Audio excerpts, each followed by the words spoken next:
মনে আছে একবার বৃষ্টি নেমেছিল। একটা ড্রাউন ট্রেনের মতো বৃষ্টি এসে নেমেছিল আমাদের স্টেশনে। সারাদিন জল ডাকাতের মতো উৎপাত শুরু করে দিয়েছিল তারা। ছোটোখাটো রাজনীতিকের মতো পাড়ায় পাড়ায় জুড়ে দিয়েছিল অথই স্লোগান। তবুও আমাদের কাদা ভেঙে কেউ যায়নি মিটিংয়ে। থিয়েটার পণ্ড হলো। এ বৃষ্টিতে সভা আর তাসের আড্ডার লোক ফিরে এলো ঘরে।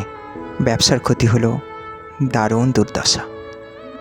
সারাদিন অমুক নিপাত যাক, অমুক জিন্দাবাদ, অমুকের ধ্বংস চাই বলে হাবিজাবি হলো না পাড়াটা।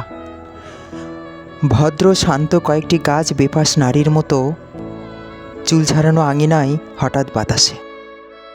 আর পাশের বাড়িতে কোনো এক হারমোনিয়ামে শুধু এক উঠতে আগ্রহী গায়িকা স্বরচিত মেঘমেলা গাইলেন 3 বার। আর কটি চাকর মানুষ এলো রেইনকোট গায়ে চেপে চায়ের দোকানে।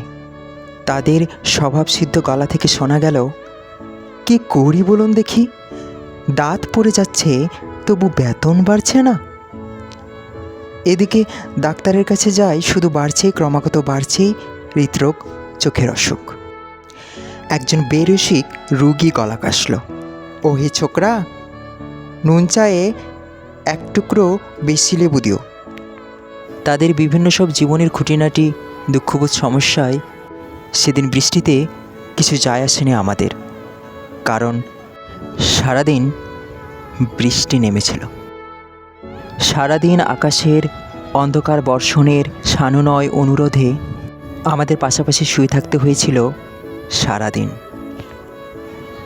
আমাদের হৃদয় ভরা উপন্যাস পড়তে হয়েছিল সারাদিন। মনে আছে সেদিন বৃষ্টি নেমেছিল?